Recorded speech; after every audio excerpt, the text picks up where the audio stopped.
Rádio e TV Brasil Espírita, iluminando consciências.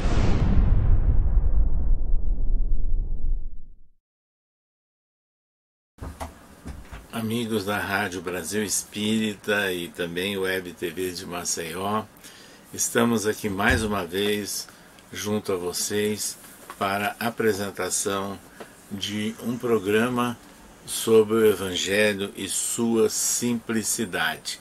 E nós temos comentado já há algum tempo, estamos na fase de conclusão da análise do Sermão da Montanha, à luz do Espiritismo. Esse Sermão da Montanha é o registro mais significativo, vamos assim dizer, sintético de todos os ensinos morais de Jesus.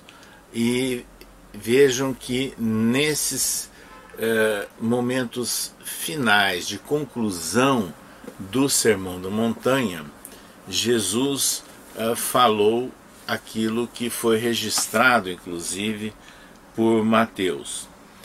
E, ao concluir esse discurso, as multidões se maravilharam de sua doutrina, porque ensinava como tendo autoridade e não como os escribas. Então, nesses dois versículos finais do Sermão da Montanha, nós destacamos essas anotações aqui de Mateus, que as pessoas que acompanharam o sermão ficaram maravilhadas com a doutrina de Jesus, e porque ele ensinava com autoridade. Então é a partir daí que cabe-nos tecer algumas considerações sobre o papel de Jesus. E vejam, em função dessa coincidência temporal, porque nós estamos inclusive nos dias em que se lembra o Natal de Jesus, ou seja, o nascimento de Jesus, então é importante nós fazermos uma relação entre o nascimento de Jesus, os seus ensinos. As multidões ficaram maravilhadas, com a sua doutrina e reconheceram que ele falava com autoridade.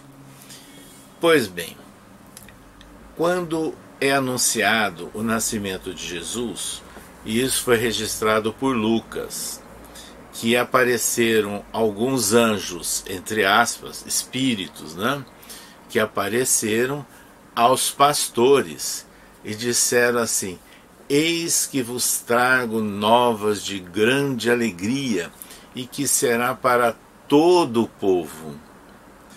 E mais à frente também algumas vozes espirituais entoavam: glória a Deus nas alturas e paz na terra aos homens de boa vontade. É assim que a espiritualidade estava anunciando o nascimento de Jesus. E o Natal de Jesus, ele deve representar para todos nós aquele motivo de estímulo. A palavra nascimento para nós é importante, sabe por quê? Se nós lembramos daquelas situações de um presépio, e o nascimento de Jesus, nós podemos estabelecer uma relação para que a ideia do nascimento ocorra na nossa intimidade, ou seja, o nascimento dos ensinos de Jesus. Então, a cada evocação anual do Natal, deve sugerir para todos nós uma reflexão para que Jesus nasça nos nossos íntimos, nasça nos nossos lares. Isso é significativo, isso é muito importante para todos nós. Então, e esse nascimento de Jesus, nós lembramos aí das palavras-chave que foram anotadas por Lucas no anúncio feito aos pastores. Novas de grande alegria. Então, o ensinamento de Jesus representa alegria. glória a Deus. Então, o nascimento de Jesus, aquela oportunidade para a humanidade, foi para uma melhor compreensão das leis divinas. Paz na terra. Ou seja, é a ideia de paz, significa o quê? Respeito. Só pode existir paz onde houver respeito entre as pessoas. Então, respeito ao próximo como a si mesmo. E homens de boa vontade são todos os homens que estão se esforçando, como diz Kardec, que o verdadeiro espírita é aquele que reconhece as suas más inclinações e se esforça em superá-las. Então, o homem de bem, o homem de boa vontade, é aquele que está fazendo a sua parte, o seu esforço em melhorar a si próximo e colaborar com o contexto onde ele vive. Então, o nascimento de Jesus deve representar tudo isso para nós. Então vejam, Natal de Jesus, que seja o nascimento ou o renascimento da mensagem de que ele foi intérprete das leis divinas para o nosso espírito imortal e para a humanidade. Então, ao mesmo tempo, nós encontramos que no Sermão da Montanha, no finalmente, as palavras de Jesus registradas por Mateus falam que as pessoas ficaram maravilhadas com a sua doutrina e que reconheceram a sua autoridade. A doutrina de Jesus tem a ver com aquilo que nós falamos há pouco, né? Do que representa o nascimento de Jesus para o homem e para a humanidade. Mas vejam bem, à luz do Espiritismo, nós podemos ampliar a nossa visão sobre Jesus. E essa interpretação sobre Jesus, nós encontramos claramente, desde o Livro dos Espíritos, quando fala das leis morais, né? Na parte terceira do Livro dos Espíritos, como no Evangelho segundo o Espiritismo inteirinho, que objetiva ensinar, esmiuçar, esclarecer o ensino moral de Jesus a partir da certeza da imortalidade da alma. Então, essa doutrina de Jesus deve representar alegria para nós. Eis que vos trago novas de grande alegria. Sabe qual é a alegria que Jesus trouxe ao homem? A palavra dele, de estímulo, de confiança, de levantamento. Veja as bem-aventuranças que ele proferiu no Sermão da Montanha. Veja os momentos de acolhimento de pessoas que ele fez, de cura de pessoas, apontando caminhos, não é? Eu vim para que tenham vida e a tenham em abundância. É a vida, então, que nós espíritas entendemos com a certeza da imortalidade da alma. É a vida imorredoura, é a vida imortal a que se referiu Jesus. E a partir dessa certeza da imortalidade da alma, que nós encontramos esse tratamento específico no Espiritismo, que nós compreendemos alguns fatos ligados à vida e à obra de Jesus.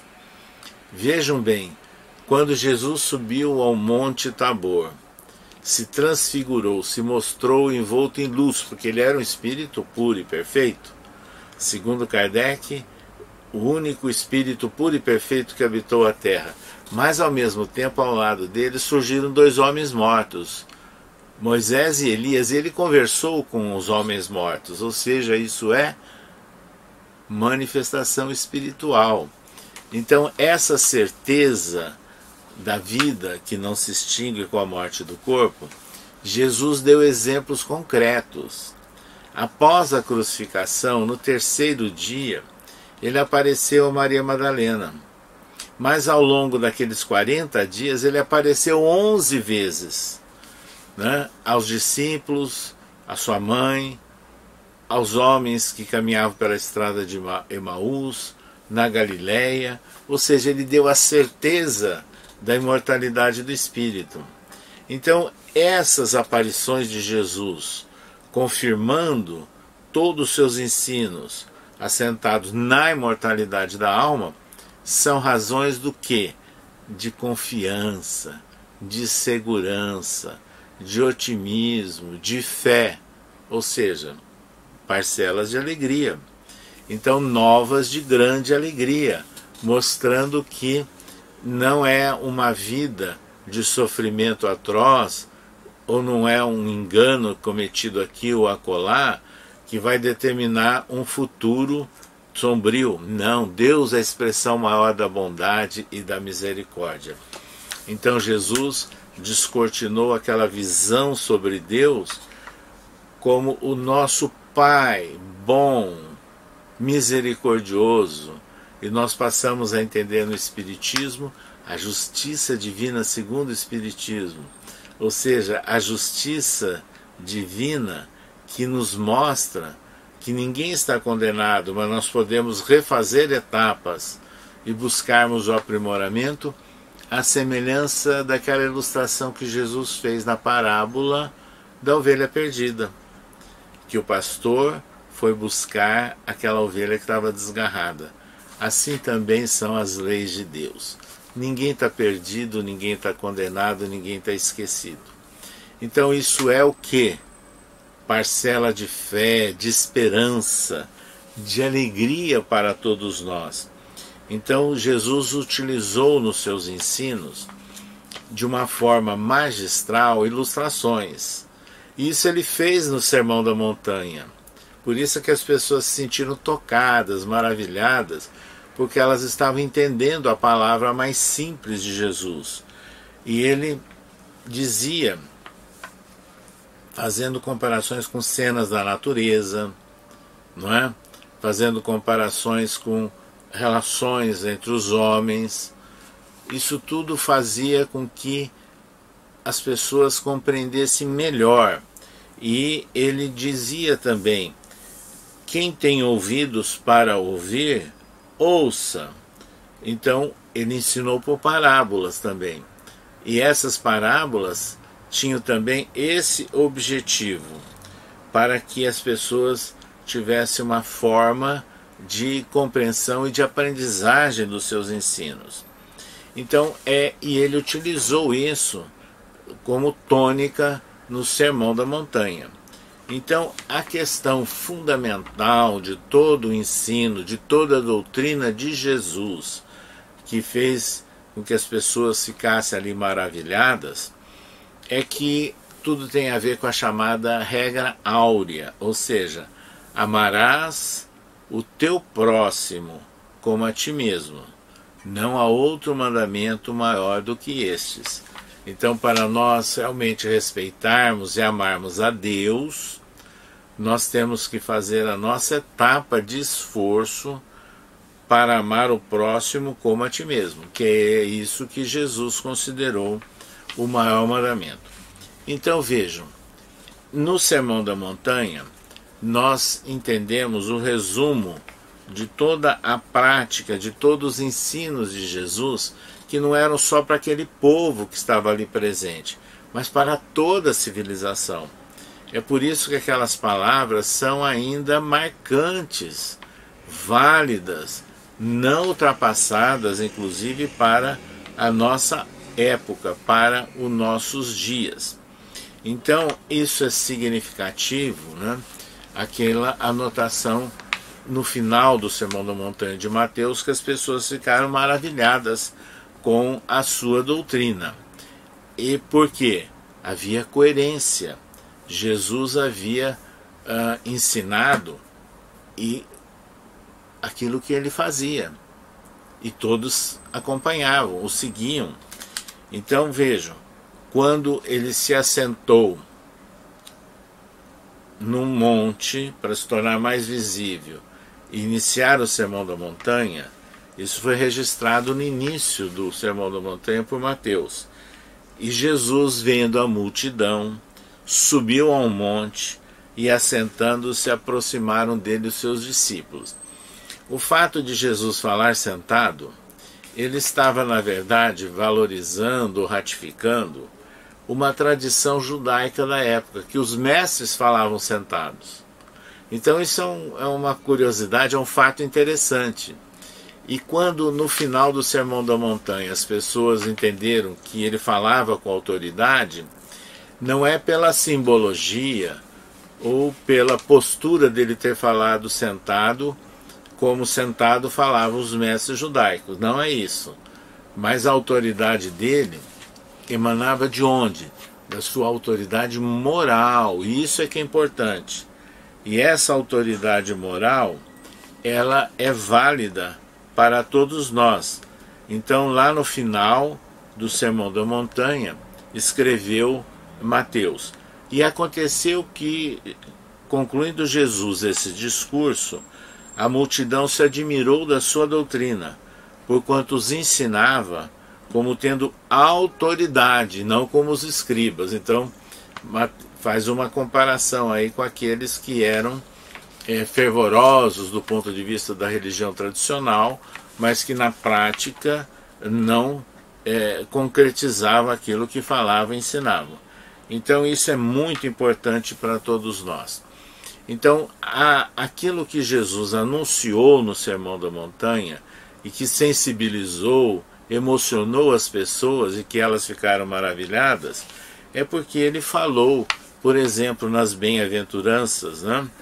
E que é muito importante para nós, quando ele passa a conclamar os pobres de espíritos, os que choram, que serão consolados, os mansos, os que têm fome e sede de justiça, os misericordiosos, os limpos de coração, os pacificadores, os que sofrem perseguição por causa da sua justiça, e sobre a conduta daqueles que nos injuriarem e perseguirem. O que Jesus estava fazendo? Mostrando a misericórdia divina, mostrando caminhos de redenção, caminhos de refazimento com roteiros novos. Jesus estava levando uma palavra de esperança, alimentando a fé, alimentando a confiança. Isso é motivo de alegria. Então, mais uma vez, aquela frase dos pastores anunciando o nascimento de Jesus: eis que vos trago novas de grande alegria e que será para todo o povo. Então o Sermão da Montanha que Jesus proferiu expressava esse momento de esperança e de alegria para aquele povo, não é? E ainda Jesus estimula, quando naquele mesmo momento do Sermão da Montanha, ele fala, entre outras: vós sois o sal da terra, a luz do mundo. Resplandeça a vossa luz diante dos homens, para que vejam as vossas boas obras e glorifiquem a vosso Pai que está nos céus. Então aí nós lembramos daquela outra frase, né, dos espíritos em forma de anjos, né, que apareceram aos pastores dizendo: glória a Deus nas alturas e paz na terra aos homens de boa vontade. Então o anúncio do nascimento de Jesus, e que nós evocamos nessa época de Natal, tem tudo a ver com a essência dos seus ensinos, com a essência da sua prática, do seu contato com os homens, das experiências vividas com os homens. E aqui, no Sermão da Montanha, isso ficou registrado: resplandeça a vossa luz, ou seja, os homens de boa vontade, né? Do glória a Deus, paz na terra, e conclamando os homens de boa vontade, resplandeça a vossa luz diante dos homens, para que sejam as vossas boas obras todos vejam as vossas boas obras e glorifiquem a vosso Pai que estás nos céus. Então, vejam como tem uma relação que a gente pode estabelecer de uma forma muito clara. Quando nós falamos do anúncio do nascimento de Jesus, evocando o Natal de Jesus e o fecho do Sermão da Montanha.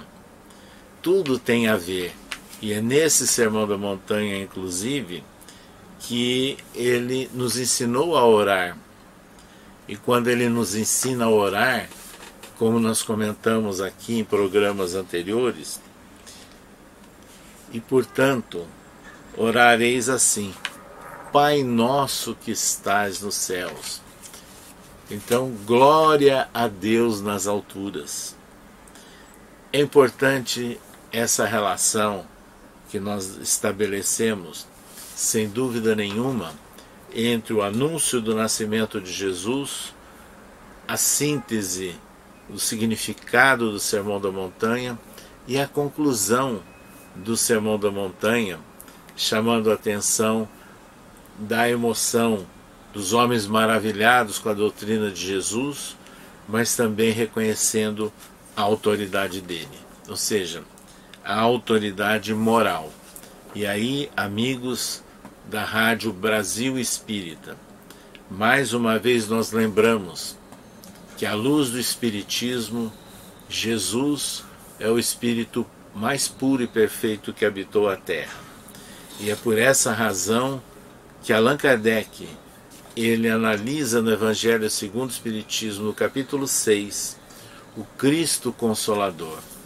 E é esse trabalho que compete agora a todos nós, que temos a certeza da imortalidade da alma, que valorizamos o ensino moral de Jesus e devemos nos esforçar para que a sua mensagem realmente possa consolar o povo. E é esse trabalho do Consolador, e que Allan Kardec reconhece a anotação de João sobre a chegada do Consolador prometido por Jesus como o Espiritismo. Então, sem dúvida nenhuma, esse momento em que o Espiritismo vem dar a certeza da imortalidade da alma, vem destacar o ensino moral de Jesus, a essência dos seus ensinamentos, e com simplicidade, com leveza, com beleza, para que esteja presente na nossa intimidade, para que possa isso extravasar para as pessoas que busquem, que batam a porta do centro espírita, que vêm em busca do quê? De acolhimento, de consolo, de esclarecimento e de uma nova orientação para a vida. É esse o papel do Consolador prometido por Jesus.